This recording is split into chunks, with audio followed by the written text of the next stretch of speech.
This is Tuesday, November the 3rd of 2015, and I'm representing the Friends of the Marshall Public Library in our Oral History Project.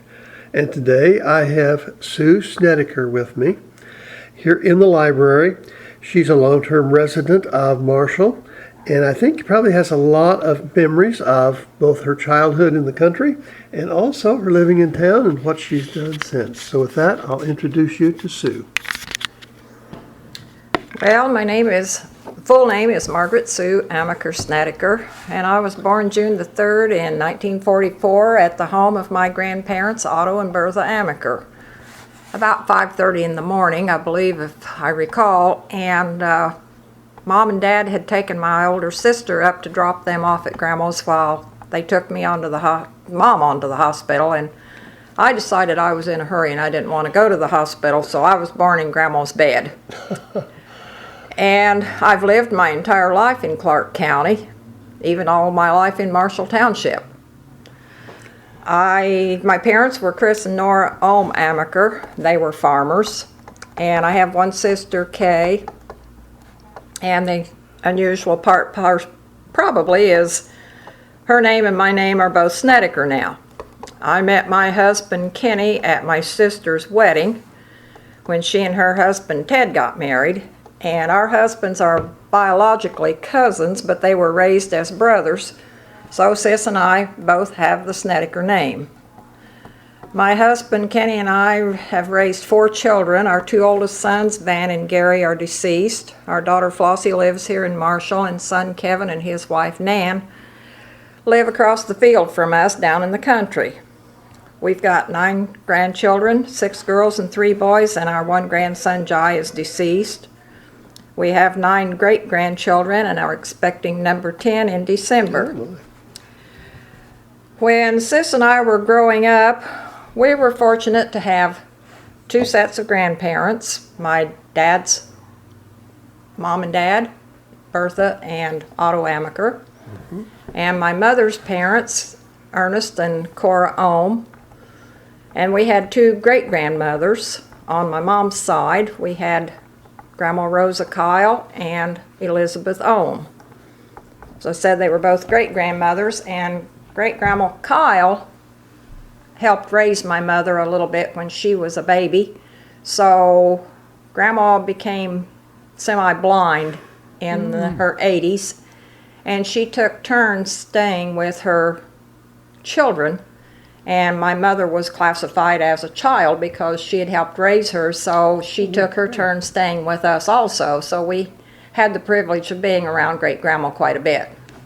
That's wonderful. Most children today, at least, do not have an opportunity to even maybe know their grandparents. Absolutely. If they don't know them, they live far away from them. One or the other, and they don't have that privilege, but So we you did. mentioned you were born at Grandma's. Where was that location? About 3 miles southwest of Marshall, Okay. on Fox, right off of Fox Fox Road, Road. corner Okay. of Fox and Arbuckle today. Okay. Yeah. So Is that house still there? it is, it's not near as attractive as it used to be, but it's still there. And How about- I own all the farm ground around it. Okay. The house got sold off by my uncle, but I do own the farm ground that goes around it. So are there other residents or buildings close by? Oh, close enough you can see them. They're not real close, but yeah, they're close enough you can see them. Are any of the other families still there? No, Your well, childhood? my sister lives right down the road from me. She built a home there in the 70s, and then our son just lives across the road from us. So there's always been 3 relatives that lived right there close together. It was Grandpa and Uncle George and my dad, and now it's my sister, myself, and our son. So That's unusual also. we keep them all in the neighborhood. If you've ever heard of Beer Bomb Corner, that's close to where we are, on Beer Bomb Corner. Okay. We're a half mile west of Beer Bomb Corner. And I feel very fortunate that I am now living on the old Amaker home place that belonged to my great-great-grandparents. It's been in the family all these years and passed down, and I have it now, and I'm very fortunate to be living there. That's great. And I also own, as I said, up by where my grandpa and grandma lived, that was the original Eckel ground, which was my great-great-grandparents also. And so I have some of the Eckel ground and some of the Amaker ground both. Have you ever researched that to see if it qualifies for the Centennial Farm or Centennial? They are both in the Centennial. Good. And there's been a new farm book published in the past year on Centennial Farms in Illinois, and both of the farms are in there. I made sure of that. Good. Because I really love history, and I know you do. and I made sure that both of the farms got in the history. Great. When you were growing up, where did you go to school? I went to North School my first year. Oh, you did come into town then? Yes, I missed the cutoff date. My sister Okay. went to the country school down at Siverly one year, and then they consolidated, and she started to town, and that's where we went when I started. And then I went second grade in the Ohio building, and then I went to the South School my third through sixth grade. What do you remember about that old North School building?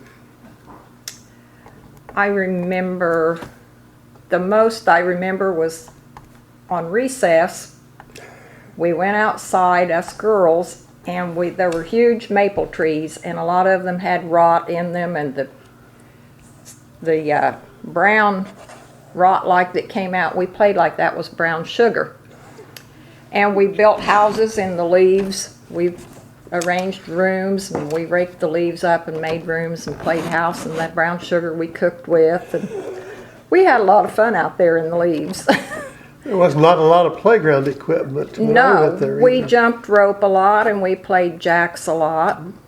And I remember one time taking one of my turtles to school, and one of the big kids took my turtle away from me, and I was crying because I wanted my turtle back, which I guess I got back.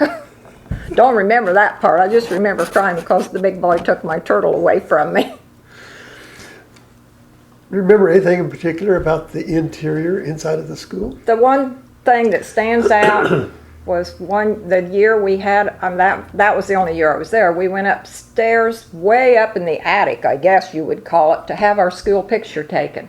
Oh, And I thought it was very, very scary to go that far up, because it was a big building. when I went there, Von Arne used to come down once a week, and we would go up to the third floor. There's a piano up there.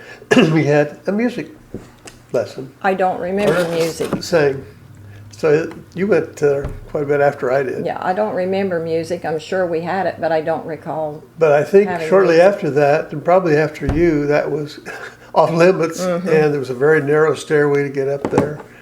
And That's probably where we went to have our picture taken that was, time. I'm sure. There were skylights, and it had some natural light that came in. It was nice and bright. That's probably why they took us up there. Do you remember any of your teachers? Rosa Smith was my teacher, and I would say she was a stern teacher. There were 3 in our class that wrote left-handed, and she did not believe in left-handed people, and she had a ruler, and she would crack you across the knuckles when you wrote, and she caught you.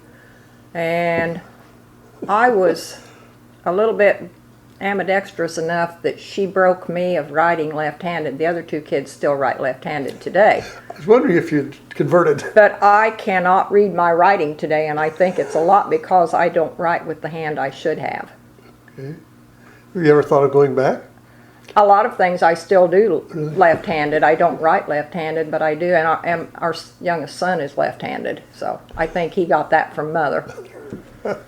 But Going back to the playground at North School, I remember part of that. I think it was around the teeter-totter and the maybe the merry-go-round was really just crushed rock and cinders.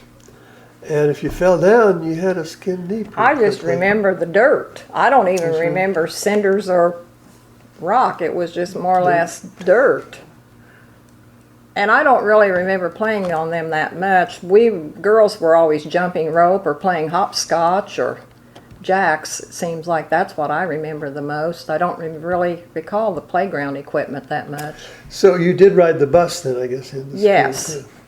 We lived north of Marshall when I started first grade. Mom always said I cried for 3 years because I wanted to go to school with my sister, and I cried for 3 years after because I had to. I never was a school lover. But I started school when we lived north of town, so you had to go to the north school. Okay. And we moved in midterm in January down south of town where I live now. And so the bus dropped us off on 6th Street because it did not go to the north school, and we walked over to the school then. Any particular memories from school bus riding? No, not. The only thing I remember is when we lived north of town, those roads were bad in the wintertime, and when the January thaw came, the bottom went out of the roads and there was nothing there. And we'd have to have tractors pull us through, and I hated that road. You don't remember having snow days then, do you? No, we did not have snow days then. You went to school. Regardless. Regardless, and the bus drug you through, and yes, and if you didn't make it, you didn't make it. Right. So, one time I got in trouble with Mrs. Smith too. The little girl in front of me, I pulled her pigtails or something, and I got in trouble for that. I don't know why I was bad and did that, but I think I did do that. Did your seat still have the ridge up there Yes. to put the pencils in, and probably a hole for the inkwell? Yes. They were the ones in the rows. Not the most comfy things either to sit in. No, but we didn't know any different. We just did what we had to do with. From school, you mentioned a pet turtle.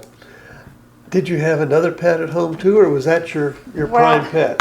My sister and I, where we lived north of town, there was a back porch, and it was kind of in between two rooms.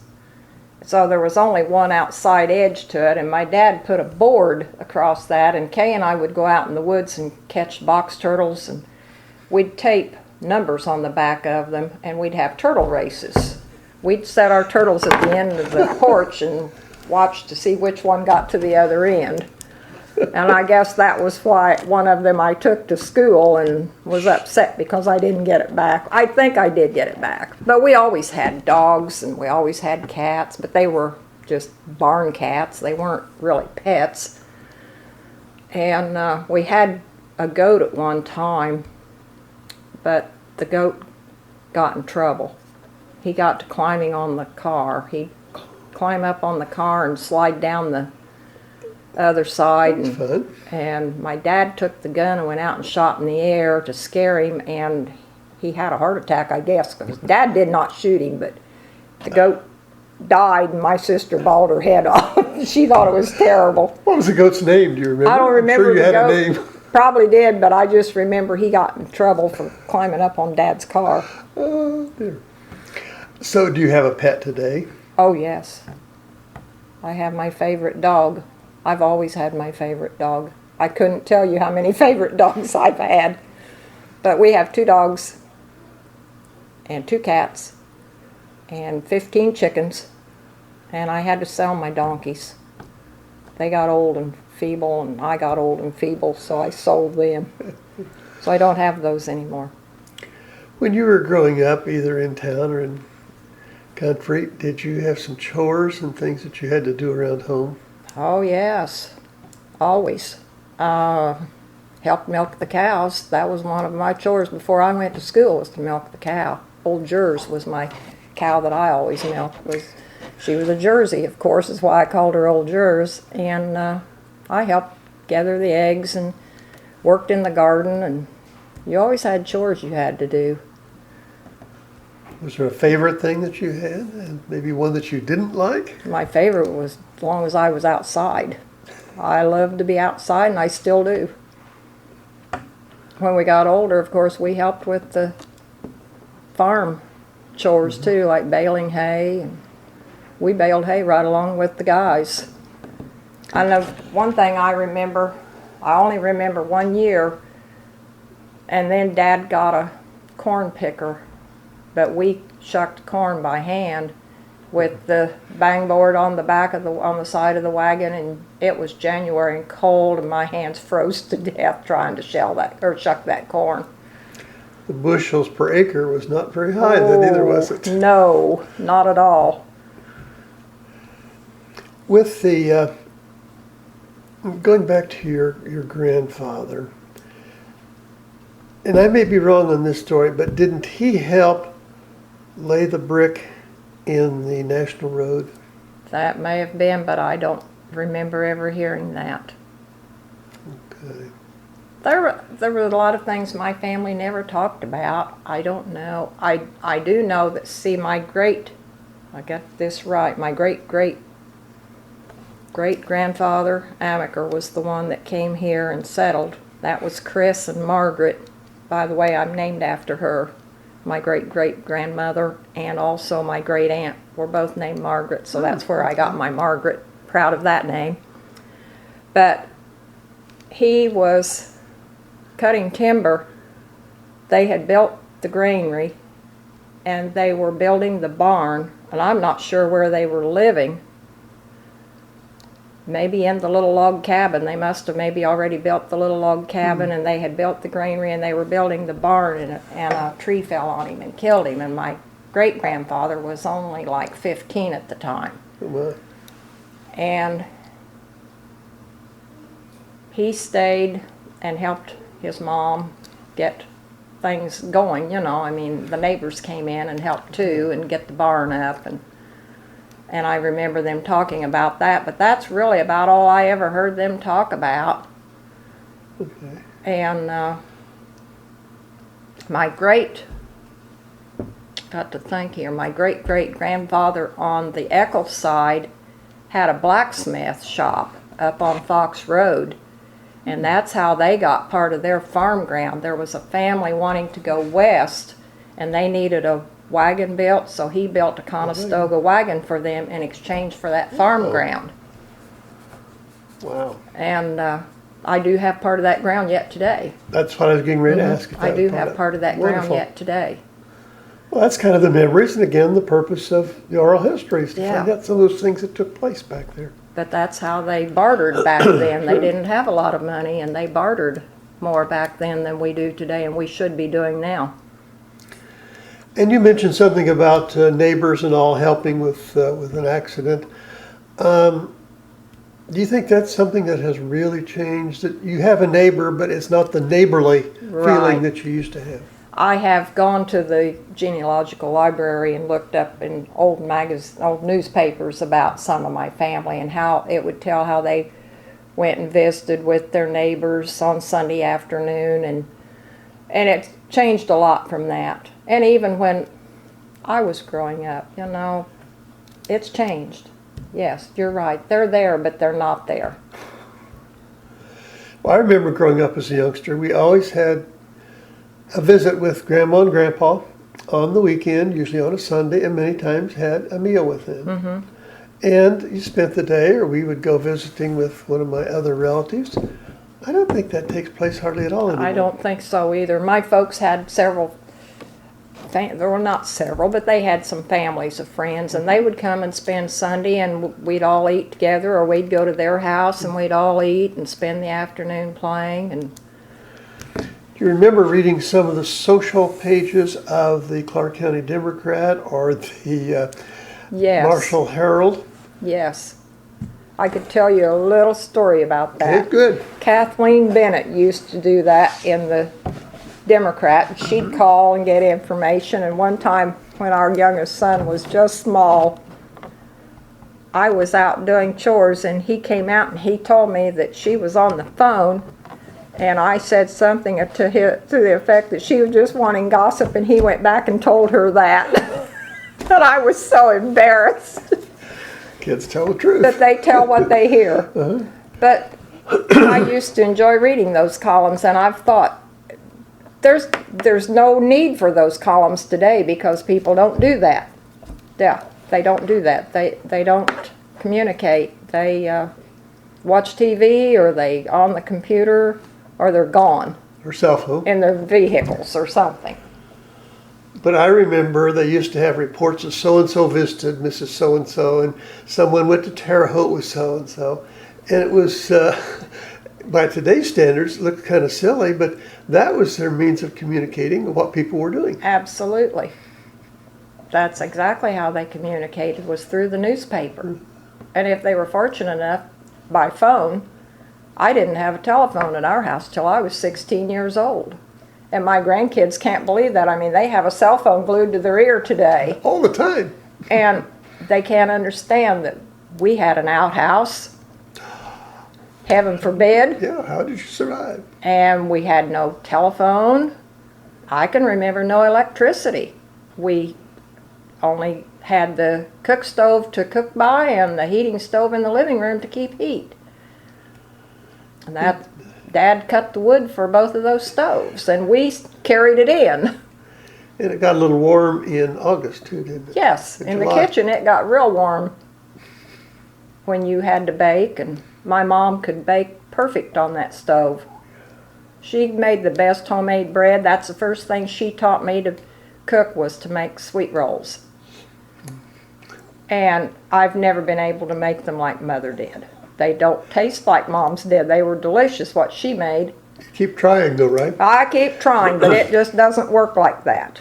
But yes, she did all of the cooking. Of course, when I was really young, as we got older, we bought some milk, but we had our own milk cows, and Mom made her own butter and her own cottage cheese, and we never came to the store much except for like flour and sugar, because we had such a large garden. We had a garden, and then we had what they called the truck patch, and that's where the potatoes and the corn and everything was. And she canned all the time. And How about taking things out of the garden to get them ready for winter? we had a basement or a cellar that we stored them in to preserve.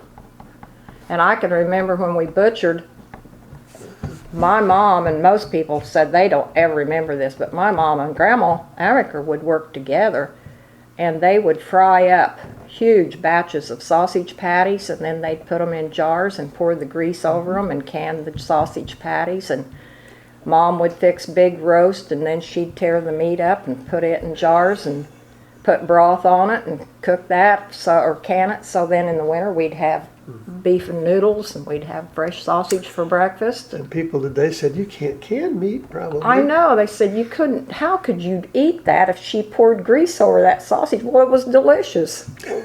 And I haven't died from cholesterol yet, and neither did Dad or Grandma. Kind of coming around to the circle of food when you were at school, there weren't any lunch programs for them. Oh were there? no, we packed our own. We had our lunch box, or we had a paper bag. And I really don't know what we drank, because we didn't take anything to drink. I don't know. We just had water, maybe? I don't remember.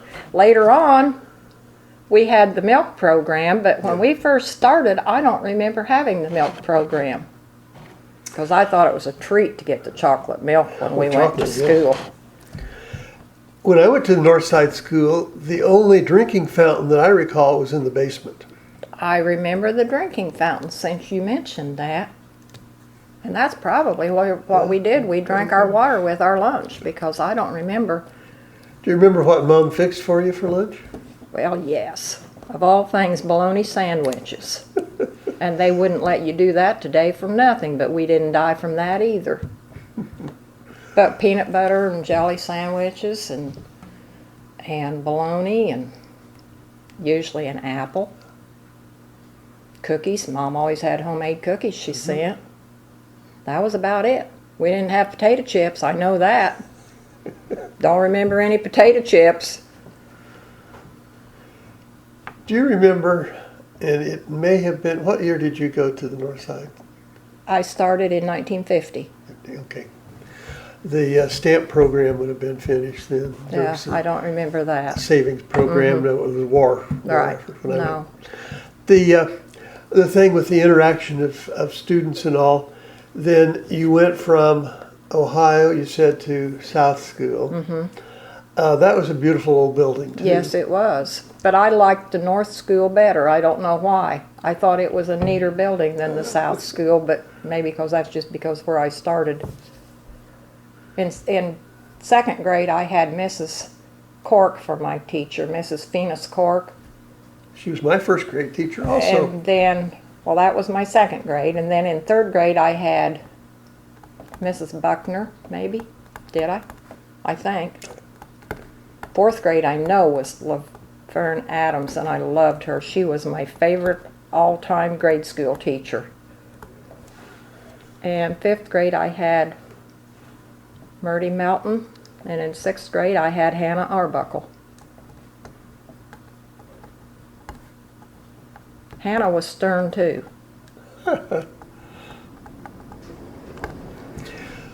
From South School then, did you go to that place up Junior on? high, and we were the first class to go into that new building. In seventh grade, we were able to go into the new junior high building. Mr. Leisure was my homeroom teacher, Stanley Leisure, I don't remember the name. and in eighth grade, I don't remember who my homeroom teacher was. Then went on to high school. My favorite all teachers out there was Mrs. Ralston and Mrs. Bush. They were my two favorites. And Mrs. Hutchins, of course. You got to put her in there too. But Mrs. Ralston was my home ec teacher, and Mrs. Bush was my business teacher. And that's something I remember from high school. I took home ec, and in the summertime, you always had a home project that you did in the summertime. And Mrs. Ralston and Mrs. Schaffner would come out to the house to inspect and make sure that you were doing it. And I'm sure they did that on their own. I'm sure they didn't get paid to do that. They did that on their own. But they always came together. Sometimes I would have a cooking project, or sometimes sewing, sometimes flower garden. There was always a project you had in the summertime. And I thought that was very, very special for the teachers to come to your house. Sure. And that thought carries through today to probably some of the things you do too, doesn't it? Oh, You like yes. gardening? Oh, yes. It got planted back Sure. there. What was your favorite subject in school? I like typing. I guess that's why I like Mrs. Hutchins. I like typing. I never was good at math. I'll turn that around and what was your least favorite subject? Probably math. I never was a very fond person of schooling. That's why I didn't go on to college, I guess. I just didn't. But you got through that building up there. Yes, I on got North through Sixth it. Street. I got through it. And if you don't care to mention, what year did you graduate from? In 1962. Okay. And what then?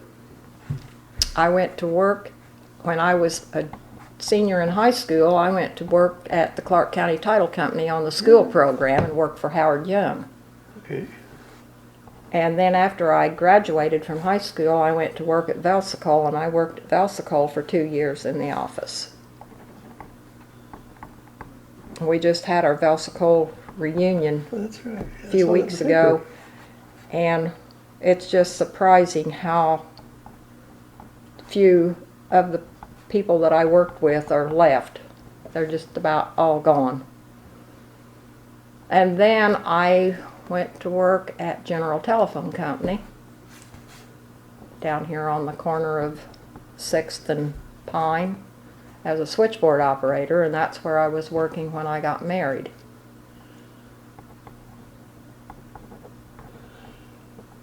I'm glad you mentioned that about the switchboard operator. Because as a youngster, I don't know why, but my dad, I know I was with him one time, went in, and I was so fascinated, and I was always fascinated by electricity and cords and stuff anyway, but I was just mesmerized almost by all of the plugs and the lights flashing and all, and the beehive of activity there. That was one of my favorite jobs, was at the phone company. I wasn't there but maybe 6 months, but I really enjoyed that job. Met a lot of nice gals that worked there. Most of them are gone too. They're just about all gone. At that time, Anna B. Cooper was one of the girls I worked with there. Okay. And I still keep in touch with Anna B.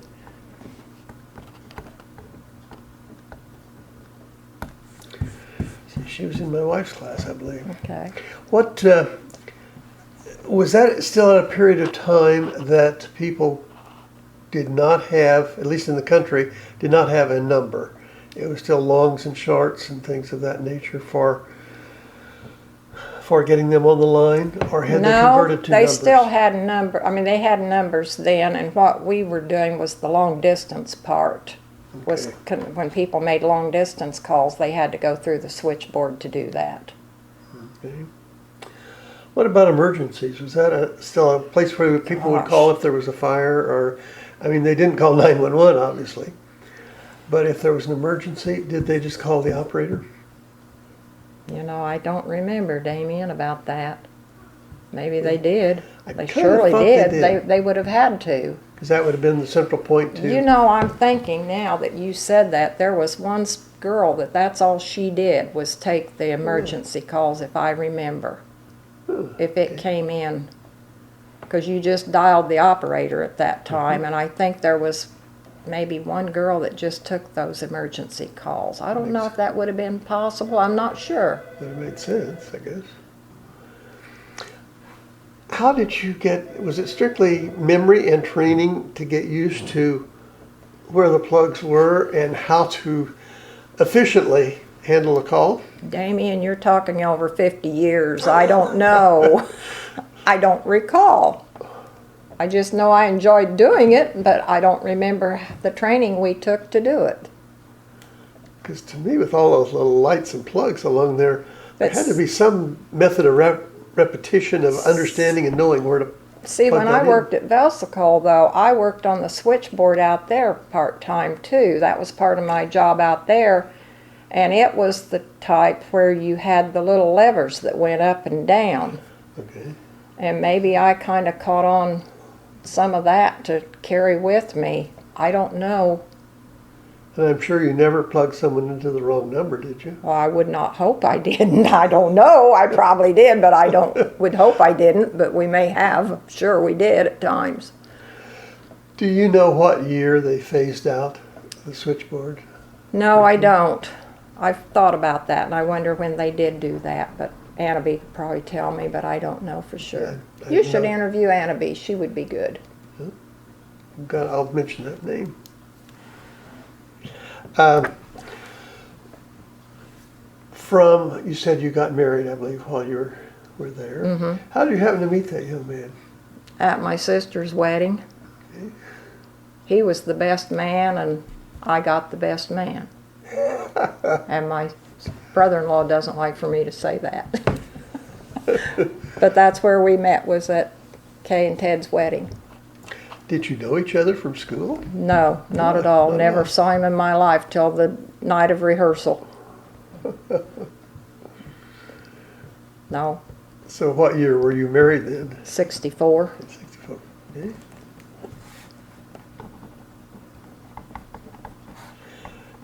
And where did you settle in as far as living at that time? On South 5th Street.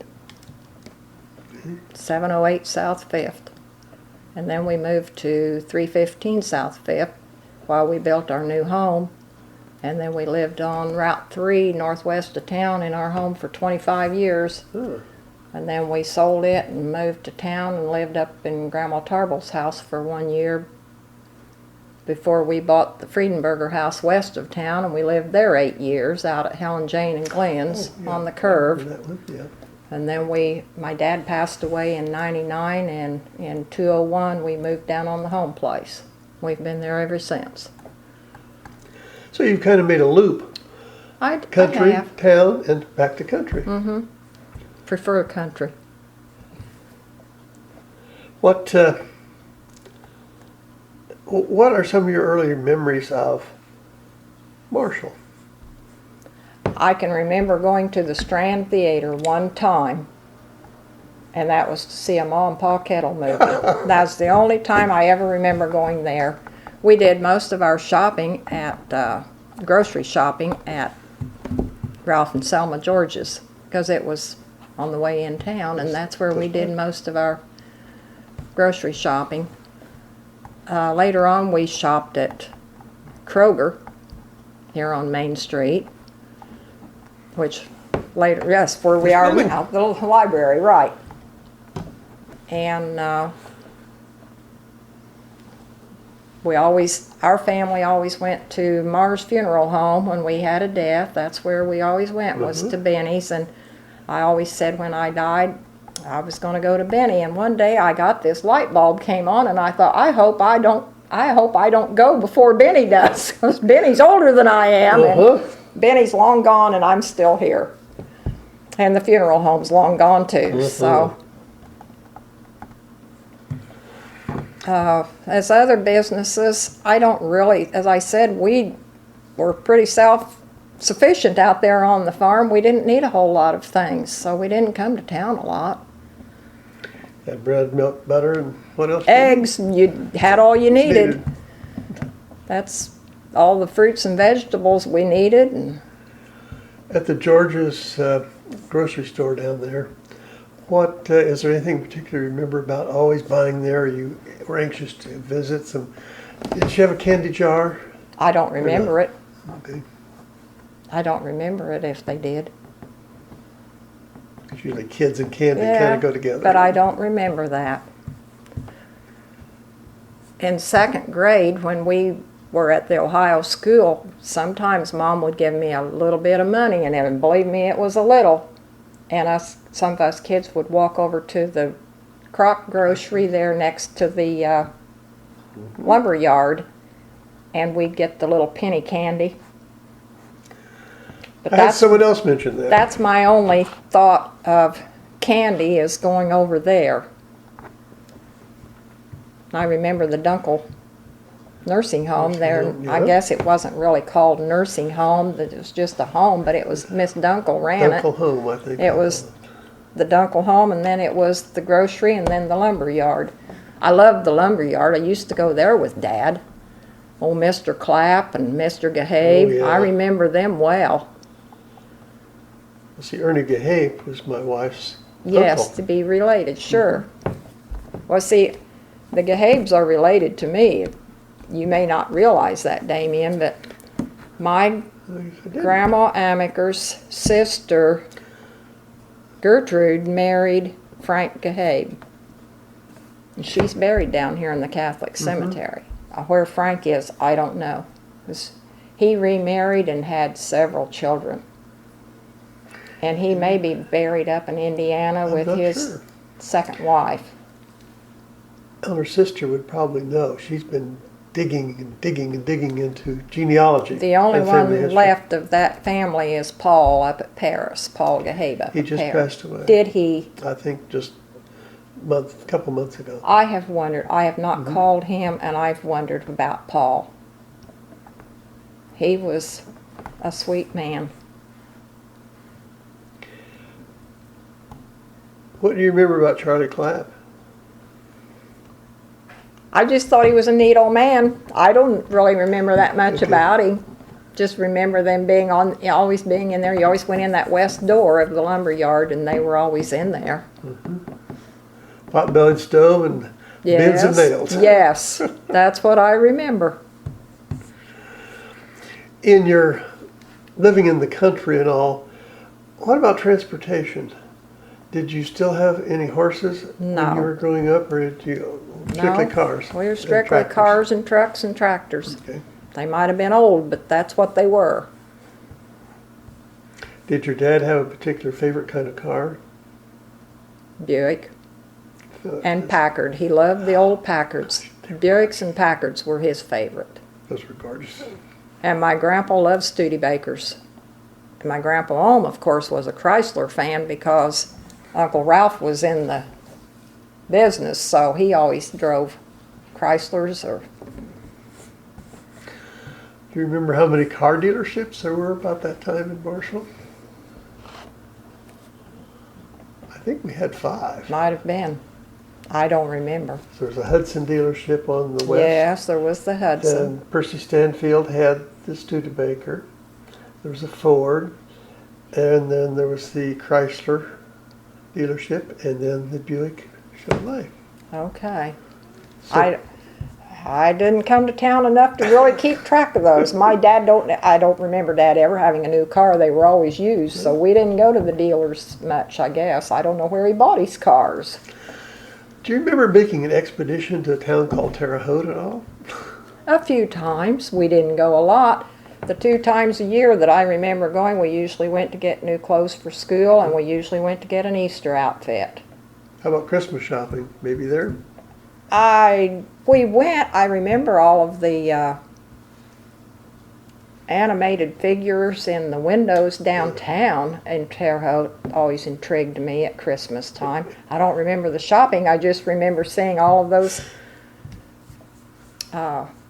decorations that were so pretty at Christmas. One time we had a 1950 Buick. It was yellow.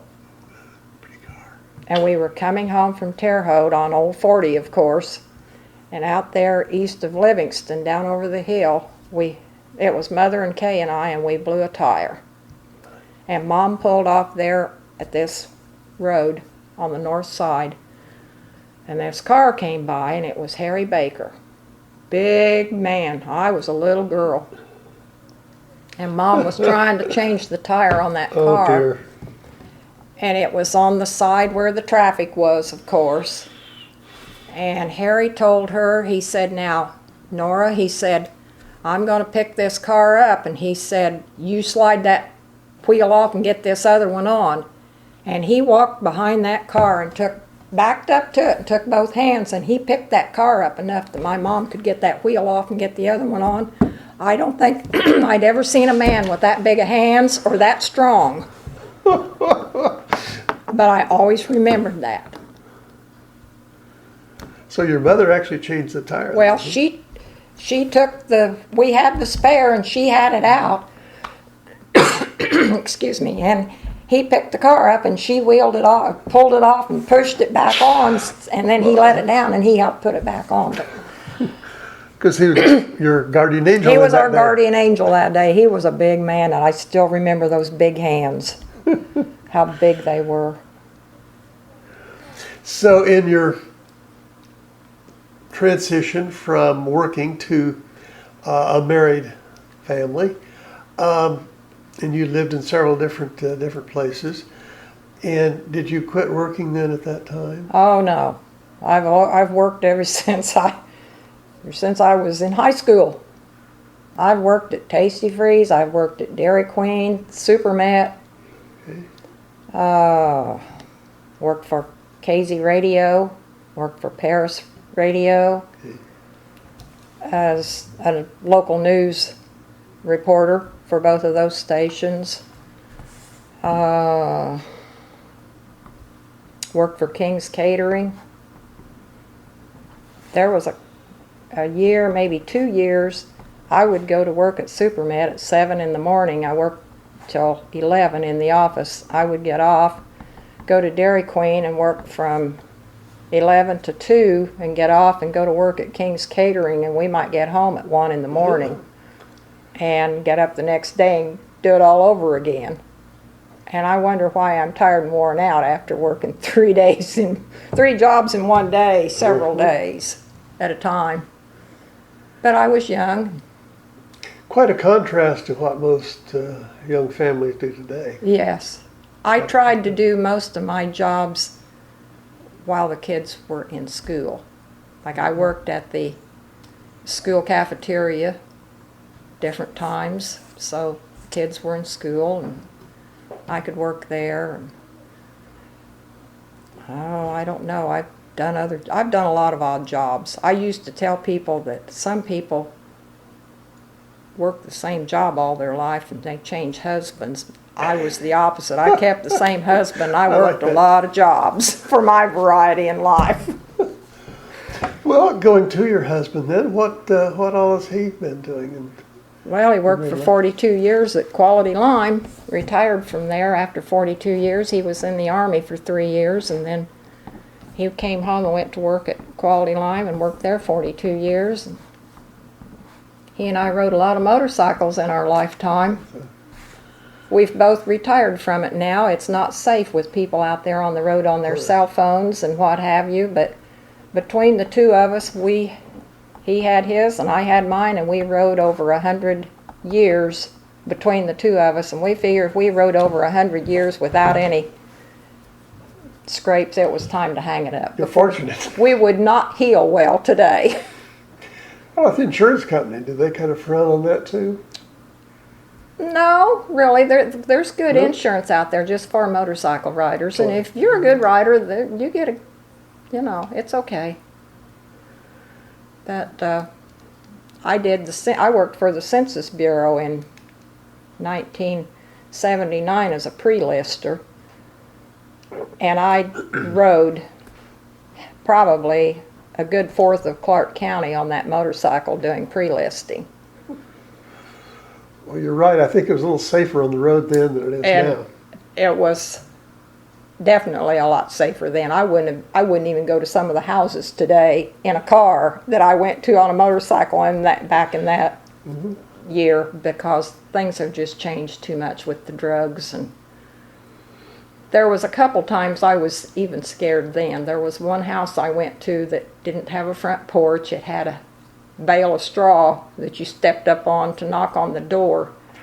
And I got up to the door and I looked over to my left, and there was a tree with a blanket under that tree and a pair of boots sitting on that blanket, and it was right by a cornfield, and I knew whoever belonged to those boots was in that cornfield watching me, and I didn't take long leaving. Was the census one? Well, I don't know how many were there, but they weren't going to get counted by me. Oh, my. But I had some close calls. I went to the Archer house, and that's when, who would have had that then? Charity? Probably Charity. Probably Yes. Charity. And it was just men that lived there, and a lot of them had a drinking habit. And I was down in the foyer, and this man was very intoxicated, and I was scared. And if it hadn't been for Russell Kearns, I don't know what I would have done, because Russell came to my rescue. And he went with me to every room in the building so I would not be alone. Because that's all that was living there was men. Do you remember how many were living there at that time? And this is 79? There would have been in 79, probably, I'm counting down the halls. There was probably, I'd say 8 or 10. Because I know the upstairs used to be divided up into a number of small yes, rooms. they were small rooms, and I'd say there was probably a total of 8 or 10 lived in there. But Russell, I always felt, was my guardian angel that day, because he came to my rescue. I was scared, and to think I was just right downtown. I guess I could have bolted for the door, but I didn't. Well, see, at that time, the police department would have been right across the Yes, street, it was. Yes, it was. I don't know. So there's some things that you, quote, done in the past that you wouldn't care to repeat today, is that right? Right. I know I worked for Welcome Wagon as the hostess Oh, that'd be neat. for about 3 years. And I went to make this call one time, and the cleanest place I could find to sit was a footstool in the middle of the floor, so I chose to sit there. And I kept hearing this thumping upstairs, and I was talking to this man and woman, and pretty soon the man says, "Oh, that's just my ex-wife up there." And I'm going, okay. He's downstairs with his wife, and his ex-wife's upstairs thumping around. But I didn't think too much of it. You just take it in your stride. And I went to make a call on this girl down in the federal housing, and that was so sad. She had moved here, and I don't know where she had lived, but all of her houseplants had frozen in the house Where she was living. where she was living, and she had moved into the housing, and I felt so badly for her that I went home and got some of my houseplants and took to her later on. But she just had blankets to the window because she didn't have any curtains or anything. And it was, sometimes you got into some really sad situations, but that day sticks out in my mind because I called on her, and not only did we call on new people in town, but we called on people that were having new babies. And my next stop was out at Gulf Lakes. So I went from rags to riches that day. One extreme to the other. It was an experience. I loved that job too. I mean, it wasn't one of my favorite, but And I that's liked a wonderful service where we used to live. As soon as we moved in, they called on us. And that's a wonderful service. And I thought of that. Is that still You in don't- operation? I wondered the other day, I thought I should get on the internet and see if that even exists anymore. Because we have a lot of new people moving into Marshall, not every day, but Well, it'd be nice to have them welcome to the community. I've suggested that to the chamber one day, and they said that a lot of the two realtors in town give them packets giving them information. And when you think about it, we don't have the businesses we used to, and they always gave gifts to them. And see, we had businesses all up and down Main Street here. But still, something from the community welcoming A them. personal, that's what I thought, a We've got personal a lot of something. services that are provided too. What have you been doing to keep Kenny busy now that he's retired? I don't know, he does a lot of his ham radio. He likes to do that. Of course, we rode motorcycles for years and went lots of places on those to entertain ourselves, but he does a lot of ham radio operating now Okay. and keeps himself busy. I asked him the other day, we were out, I was mulching leaves and he was picking up hedge apples to get out of the way, and we went over to sit in the glider, and I said, we complain about being tired, but what would we be doing if we weren't doing this? And he said, exactly. Be sitting in a chair, and we don't want that. Better for your health. That's Keep right. going. Is there, going back to school and all, were there some hobbies that you may have developed then that maybe you still participate in, or? No, not really that I can think of. I do enjoy the history anymore, more so than I did back then. I wasn't into the history then, which I am now. But I have books after books after books at home that I've compiled of Marshall history, Clark County, family. Great. Even I have a big book on Terre Haute and Paris, things that interest me of history that I've compiled. Do you continue to keep them up to date then? Yes, I'm I mean, trying. After you put them together? I'm trying. I may not do as good as I used to, but I try. I do want to say that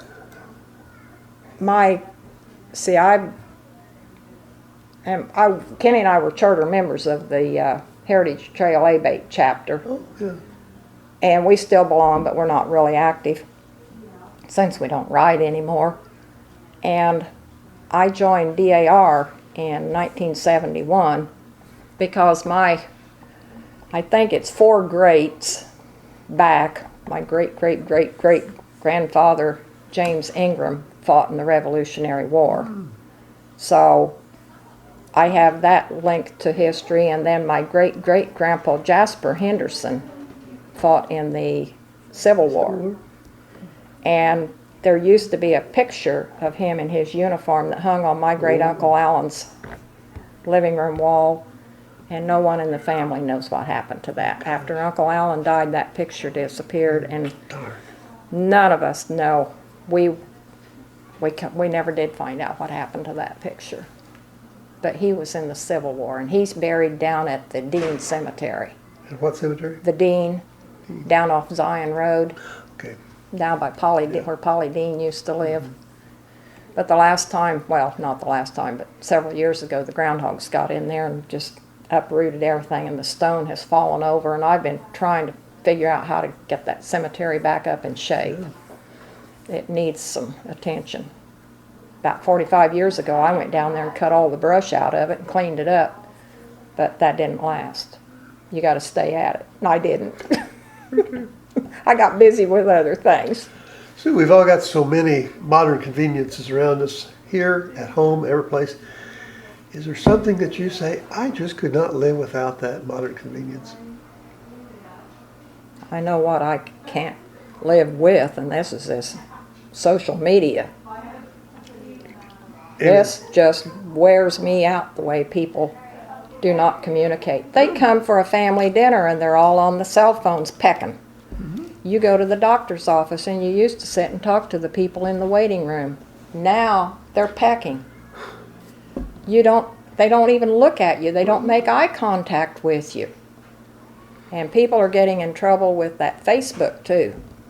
I do not approve of Facebook. The computer is good in its place. But there's a time and place for everything. So is there something around your home, everything in your home, then you could say, oh, you can take it and I could still... I probably would say that. I'm not a big TV watcher. I like to read. Can't retain what I read, but I like to read. I used to retain it, but I don't anymore. I don't even own a cell phone. Kenny has one. I don't have a cell phone. And the only reason he has it is when we're out on the road. Yeah. We carry it when we leave home, just as an emergency if you need it. Something I couldn't live without. Probably the telephone, and there's days I could live without it. 2 tin cans and a string. There.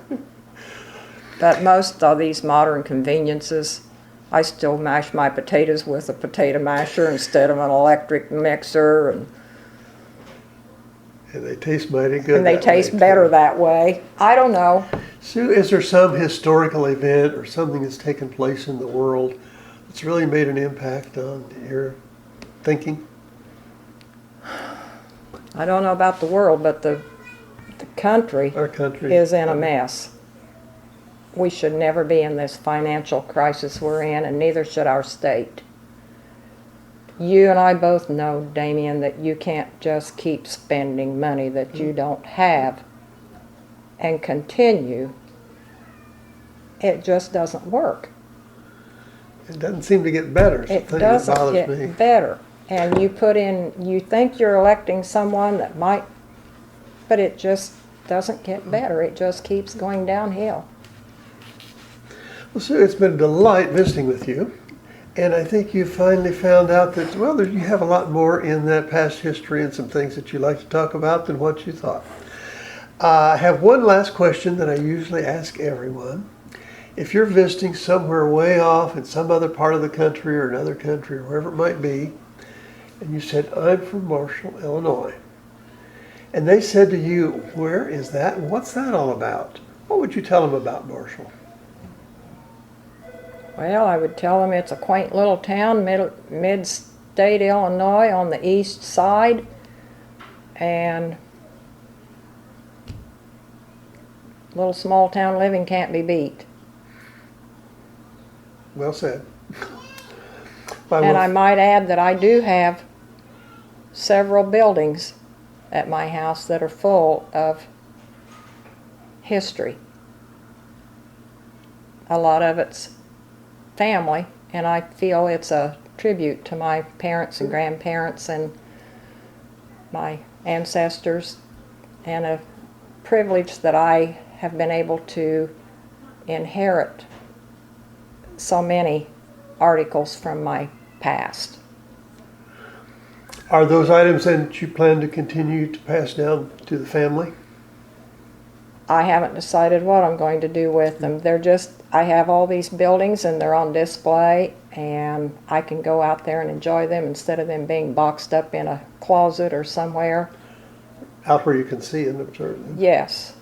And I wish more people would take advantage of the fact that I have those, but for some reason I can't get the word out. I was going to say, are people aware of that? I I was not aware of it. I've had open houses before, but it doesn't seem to. But I do think this generation doesn't appreciate history like they should, in my opinion. I think sometimes we have to kind of, again, make that loop. And as we get older, I think we all appreciate it more. I don't know about all, but some Well, of us. most. Some Well, of as I us. say, Sue, it's been a delight visiting with you. And this is not for today, tomorrow, but this is a part of history in the future. Someone's going to come along and say, gee, I didn't know that about Sue. So again, thanks again. I just enjoyed visiting with you so much. Okay. Appreciate you taking out your time to be with us. Well, you're welcome.